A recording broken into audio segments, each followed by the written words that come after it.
BBC বাংলার সান্ধ্য অধিবেশন প্রবাহতে আপনাদের স্বাগত। আজ আপনাদের সাথে লন্ডন স্টুডিও থেকে আছি মানসী বড়ুয়া। বাংলাদেশের সর্বশেষ গুরুত্বপূর্ণ আপডেট সংবাদে আপনাকে স্বাগত। শুরুতেই সংবাদ শিরোনাম, পরে বিস্তারিত। প্রথমেই জানাবো আমাদের হাতে থাকা সর্বশেষ গুরুত্বপূর্ণ সবথেকে তাজা আপডেট সংবাদ। নতুন সরকারের স্পিকার হতে পারেন ডক্টর আব্দুল মঈন খান। ত্রয়োদশ জাতীয় সংসদ নির্বাচনে বাংলাদেশ জাতীয়তাবাদী দল বিএনপি নিরঙ্কুশ সংখ্যাগরিষ্ঠতা নিয়ে সরকার গঠনের পথে এগিয়ে যাচ্ছে। দলটির কেন্দ্রীয় নেতাদের মধ্যে কেবল প্রধানমন্ত্রী ও মন্ত্রিসভা নিয়ে নয়, সংসদের স্পিকার পদের সম্ভাব্য প্রার্থী নিয়েও আলোচনা শুরু হয়েছে।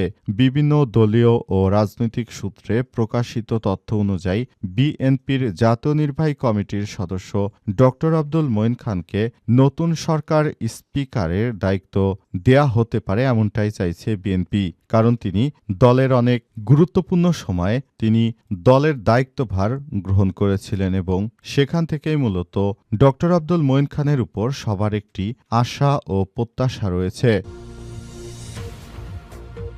এরপর জানাবো নির্বাচন পরবর্তী 2 শতাধিক সহিংসতায় নিহত 3, আহত 3 শতাধিক, বলছে HRSS।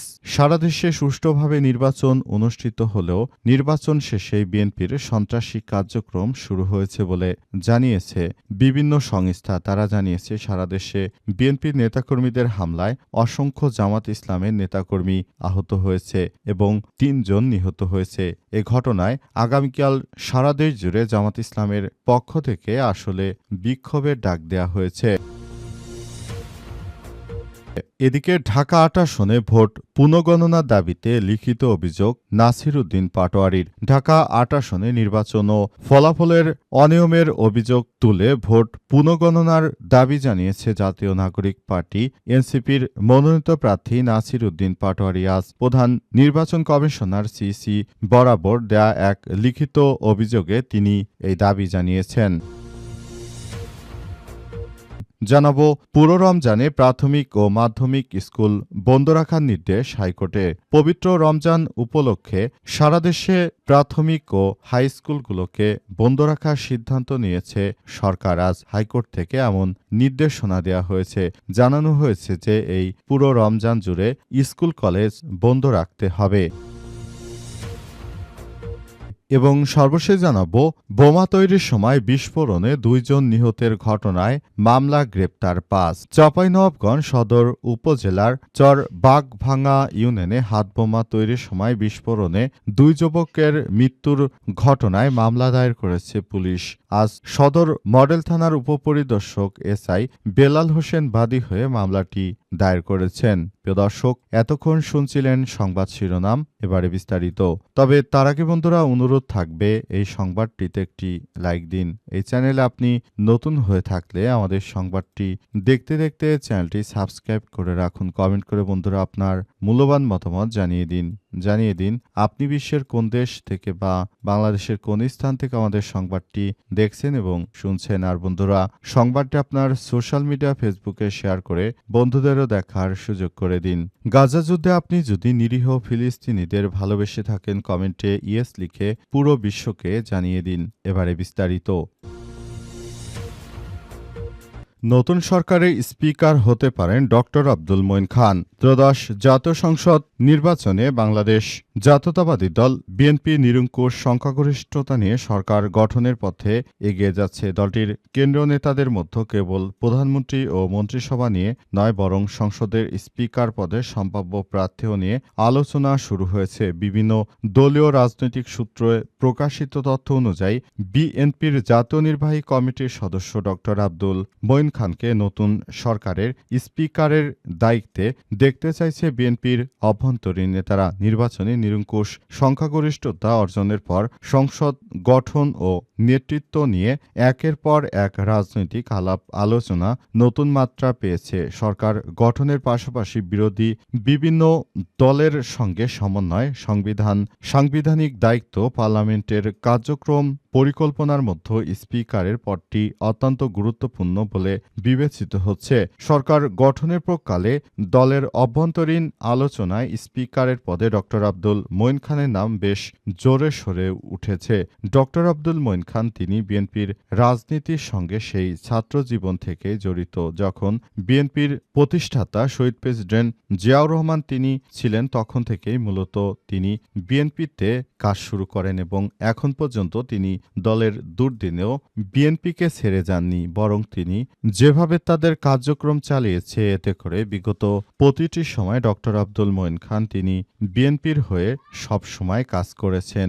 দলের যে সময় হাল ধরার কেউ ছিল না তখনও ড আব্দুল মঈন খান তিনি রাজধানী ঢাকা থেকে আমরা দেখতে পেয়েছি যে তিনি বিভিন্ন সময় পুলিশের সঙ্গে বাকবিতণ্ডায় লিপ্ত হয়েছেন এবং তিনি বিএনপির শক্ত করে হাল ধরার চেষ্টা করেছেন। এখন আসলে এই বিষয়গুলো সামনে আসছে এবং এভাবেই আগামীর একটি সুন্দর ও সমৃদ্ধির বাংলাদেশ গড়ে তুলতে হবে। নির্বাচন পরবর্তী 2 শতাধিক সহিংসতায় নিহত 3, আহত 3 শতাধিক বলছে HRSS। বিগত সময়ের তুলনায় ত্রয়োদশ জাতীয় সংসদ নির্বাচন সুষ্ঠু সহিংসতামুক্ত উৎসবমুখর পরিবেশে অনুষ্ঠিত হয়েছে। তবে নির্বাচন পরবর্তী 2 দিনে দেশের 30টি জেলায় 2 শতাধিক সহিংসতার ঘটনা ঘটেছে। এই ঘটনায় অন্তত 3 জন নিহত এবং 3 শতাধিক ব্যক্তি আহত হয়েছে এবং সারা দেশে আসলে ভোটের এই পরিবেশ ভালো ছিল। তবে বিএনপির নেতাকর্মীরা তারা নির্বাচনটাকে প্রশ্নবিদ্ধ করার মধ্য দিয়ে তারা মূলত নির্বাচনকে প্রশ্নবিদ্ধ করেছে, ফলাফল ইঞ্জিনিয়ারিং করেছে এবং সরকারকে তারা ম্যানেজ করে যেভাবে তারা তাদের এই কার্যক্রম চালিয়ে নিল এটি 2026 সালে একরকম অসম্ভব কথাই ছিল, কিন্তু শেষ পর্যন্ত আসলে বিএনপির নেতৃত্ববৃন্দরা আসলে সেটি করে দেখালো যে কিভাবে ফলাফল কারচুপি করেও জাতীয় সংসদ নির্বাচনে জেতা যায়। কারণ 53টি আসনে সরাসরি তারা ফলাফল কারচুপি করেছে এমন অভিযোগ করছেন অনেকেই, কিন্তু প্রকৃতপক্ষে আসলে বিএনপি যে জয়লাভ করেছে সেটি কিন্তু বিএনপির নেতৃত্ববৃন্দরা আসলে কখনোই অনেকেই কল্পনাও করতে পারেনি যে বিএনপি এই জাতীয় সংসদ নির্বাচনে যাবে। কারণ অনলাইন সহ বিভিন্ন জায়গায় জরিপে দেখা গেছে বিএনপির নেতৃত্ববৃন্দরা তারা কোনো কিছুই করতে পারছে না, কিন্তু শেষ পর্যন্ত তারা যেভাবে ক্ষমতায় চলে গেল সত্যি সেটি অত্যন্ত পরিতাপের বিষয় জামাতের জন্য। কিন্তু জামাত ইসলামও বসে নেই। তাদের নেতাকর্মীদের উপর হামলার ঘটনায় আগামীকাল তারা রাজধানী ঢাকায় এবং সারা দেশে বিক্ষোভের ডাক দিয়েছে। বিক্ষোভে হয়তো বড় ধরনের কোনো বিষয় ঘটতে পারে। আর জামাত ইসলাম ও এনসিপির জোটের মধ্যে মাত্র এনসিপি এবং জামাত ইসলামী সিট পেয়েছে। বাকি যে তাদের সঙ্গে 9টি দল রয়েছে তারা কোনো জায়গায়ও জামাত ইসলামকে একটি আসনও এনে দিতে পারেনি। এটাই জামাত ইসলামের জন্য একরকম দুঃখজনক ঘটনা। অন্য কোনো রাজনৈতিক দল সেভাবে সিট এনে দিতে পারেনি। ঢাকা 8 আসনে ভোট পুনঃগণনার দাবিতে লিখিত অভিযোগ দিল নাসির উদ্দিন পাটোয়ারি। ঢাকা 8 আসনে যেখানে মির্জা আব্বাস এবং নাসির উদ্দিন পাটোয়ারি দুইজন প্রতিদ্বন্দ্বিতা করেছেন, ওই আসনে আসলে নাসির উদ্দিন পাটোয়ারি তিনি নির্বাচন কমিশনে আজ লিখিত অভিযোগ দিয়েছেন। তিনি নির্বাচন কমিশনকে জানিয়েছেন যে এই নির্বাচনটি সুষ্ঠু হয়নি এবং এই নির্বাচনে ভোট কারচুপি হয়েছে। সেজন্য আমরা বলতে চাই নির্বাচন কমিশন যদি এই বিষয়গুলোকে খুবই গুরুত্ব সহকারে না দেখে তাহলে সেটি অত্যন্ত দুঃখজনক একটি ব্যাপার হয়ে দাঁড়াবে। আমরা মনে করি যে নির্বাচন কমিশন মির্জা আব্বাসের বিষয়গুলোকে খুবই বিবেচনা করে দেখবে এবং মির্জা আব্বাস আসলে কি করবে সেটি সবাইকে এখনই সিদ্ধান্ত নিতে হবে। মির্জা আব্বাস যে নির্বাচনে কারচুপি করে জিতেছে সেই বিষয়টি জনগণের সামনে তিনি উন্মুক্ত করে দিয়েছেন এবং তিনি বলেছেন মির্জা আব্বাস সমস্ত জায়গাগুলোতে নিজের প্রভাব প্রতিপত্তি বিস্তার করে তারপর আসলে জেতার চেষ্টা করেছে, কিন্তু আমরা আসলে এখন থেকে আর এসব বিষয়গুলোকে পাত্তা দেব না। কারণ মির্জা আব্বাস তিনি নিজে ইলেকশন ইঞ্জিনিয়ারিং করে এবং তার লোকজন দিয়ে সন্ত্রাসী কার্যক্রম করে তিনি আসলে এই কার্যক্রমগুলো চালিয়েছেন। তাই আমরা এসব বিষয়গুলোকে মেনে নিতে পারি না। পুরো রমজানে প্রাথমিক ও মাধ্যমিক স্কুল বন্ধ রাখার নির্দেশ হাইকোর্টের।